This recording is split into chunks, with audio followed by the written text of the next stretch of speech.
This is Lynne Jacob, founder of MLJ International and author of the 7 Simple Strategies for Success. What I'm here to talk about today is what stops people from growing their businesses. What stops businesses from growing? Working with a new person right now, in fact, and he said to me in our first conversation, I like to think that I'm, always kind of ahead of the curve when I'm buying new equipment in my business and when I'm training my guys and that sort of thing. And I realize that I need to invest in myself as the business owner as well. So kudos to him. Mind you, he's been through a few challenges before this. And one of them is that his business got to, I believe it was the $1.6 million mark. And now he's below 1 million again.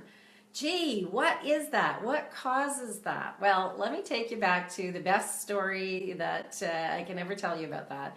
And Wayne first was throwing in the towel because his business could not break that $1 million ceiling. And then he heard about the workshop that I was doing. He came to the workshop and then he decided, you know what, Lynn, this is a lot of money to work with you. But I figure I'm going to do that, and then if nothing gets better, then I'll throw in the towel. He was trying to grow his business alone, and we'll never do it. We will never get there if we try to do it alone.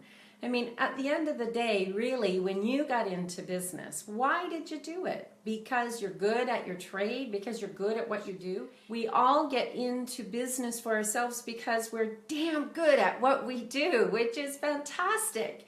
The challenge, though, is that we can only do what we do really well for so long, and then we have to hire that out because we have to become the entrepreneur. When we start out with small jobs that we can handle, and then we get a helper, and then we get more. But for you to get off the tools, that means that you have to pick up a new set of tools. You have to become the entrepreneur. In order for you to grow your business, you have to become an entrepreneur full-time.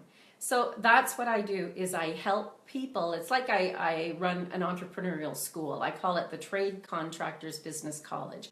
And yes, there are all these factors that cause our businesses to get up there and then to come back down again. And then we get back up there and we come back down again. That's what Wayne was doing. He was getting up there and coming back down. Well, Wayne invested in himself, in the business, to work with me. And in that first year of us working together, he more than doubled his business. He, in fact, got one contract. It was at the 12-month mark of us working together that he got one contract that was larger than his business had ever been. And he did that. He got that contract thanks to him having made a huge investment in hiring somebody in his business. And that person is still there today. And he was hired in 2007. And what are we? So it's almost 10 years that estimator project manager was hired on. And the business has grown and continues to grow. So that's what stops us from growing our business, is we first need to grow ourselves. Our business will never be bigger than we are. So you have to grow yourself. I encourage every business owner to invest in themselves with a business coach. It doesn't have to be me. Sure, I'd love for it to be me. It doesn't have to be me who you work with, but work with someone to grow yourself, and then your business just grows with you. Sebastian says, I have a question. What to do when we are facing fewer orders. You can find this on my webpage, MLJinternational.com. First of all, you're going to have a pop-up. Do that fun survey, very quick survey, to see if you're leaving any money on the table. But then on the home page, slide down to the bottom, and it talks about making an extra $20,000 in profit simply by having lunch twice next week. Seriously. This happened for Gary. I won't go into it. You can get all the information there on my webpage. And the big thing here, Sebastian, is get out there and talk to your past customers, because everyone has the influence over 100 people. 100 people.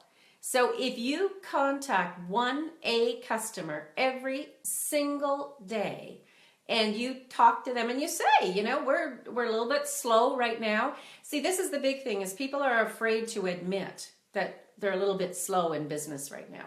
You can admit it. It happens to everybody. There's no shame in that at all. So you contact these A customers and you ask them, who do you know who might be interested in hearing about the services that we provide? And of course, you want to have a little chit chat with them. How are things going with the work we did for you? You have to remember who they are, what it was you did for them. Who knows? Maybe they have more work. So I hope that's been helpful for you, Sebastian, and for everyone else who's listening in.